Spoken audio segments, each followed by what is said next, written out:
and welcome to the inaugural podcast for Men Stopping Rape. My name is Stephen Montagna. Today is Friday, April 3rd, and as you're hopefully aware, April is Sexual Assault Awareness Month. What better time, therefore, to launch a new podcast series?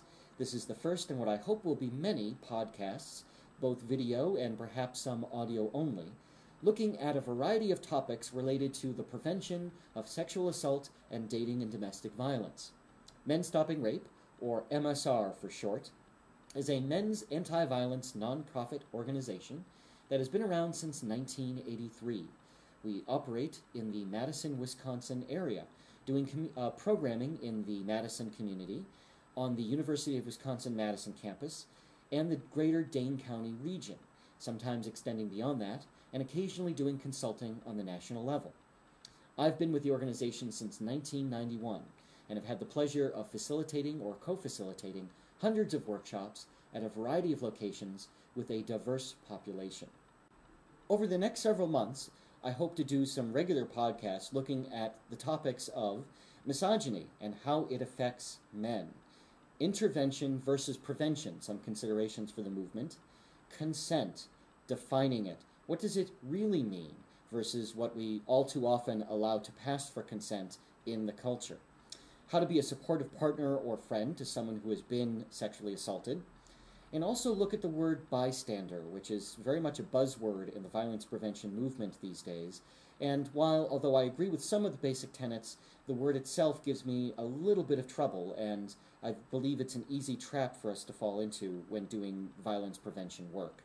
Those topics, plus what else is on your mind? Please feel free to write in with topic suggestions. Also, if you are a service provider out there across the country, part of the international, national network of violence prevention folk, I encourage you and extend the invitation for you to write in and volunteer to co-host or be a guest speaker on this podcast. I think we could have some really interesting dialogues, and I'm willing to handle all of the technological hoops on this end to try to help make that happen. So for this podcast, just a brief overview of Men Stopping Rape. Why MSR? Why should men be involved in this in the first place? When we started in 1983, sexual assault was predominantly thought of as purely a women's issue.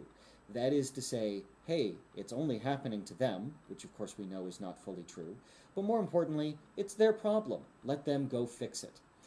Well, we know that it's not just their problem. First of all, because not only are there male and female victims of sexual assault, but also look at the statistics for just a moment and you realize that regardless of the gender of the victim, in the vast majority of these assaults, they are being perpetrated by males. So, this has got to be a red flag to us as a culture, that there is something up. What is it that's up? Is it that men are just inherently flawed, inherently violent, and destined to perpetrate assault? I don't think so. I don't personally subscribe to that line of thinking for what I think are obvious reasons.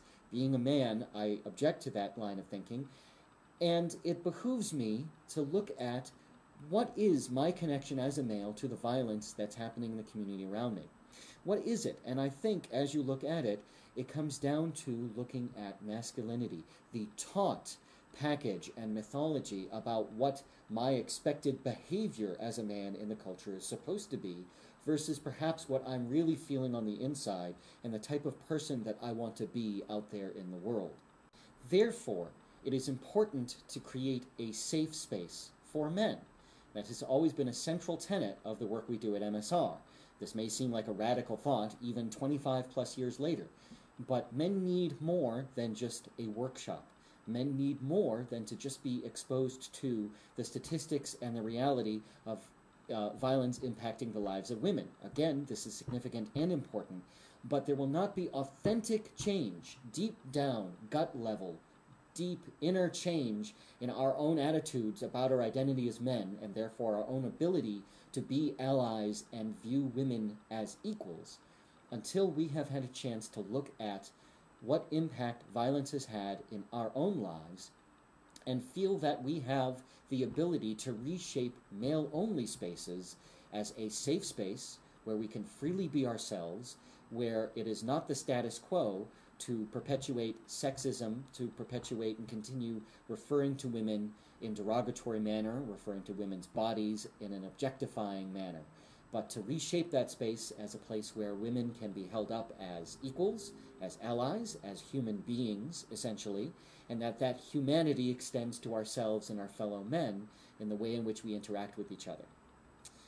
So men discussing this topic, very, very important. And if you're a man, I would encourage you to get involved if there's a men's organization in your area, or to start one of your own. There'll probably be a podcast on doing that coming up in the near future. Please feel free to respond to this podcast. Send an email to sdmonty@men-stopping-rape.org. Also feel free to visit our website. And if you're in the Dane County area, I encourage you to participate in Sexual Assault Awareness Month events in our community, one of which will be coming up on Saturday, April 25th. Men Stopping Rape will be co-sponsoring and co-facilitating a workshop looking at allied behavior, men and women working together. This will be a split workshop with an hour spent in male-only and female-only spaces, with then an hour to an hour and a half bringing everyone together for a co-ed discussion. Should be fascinating. I'm really looking forward to it.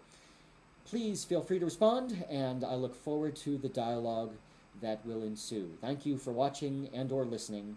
Until next time, goodbye.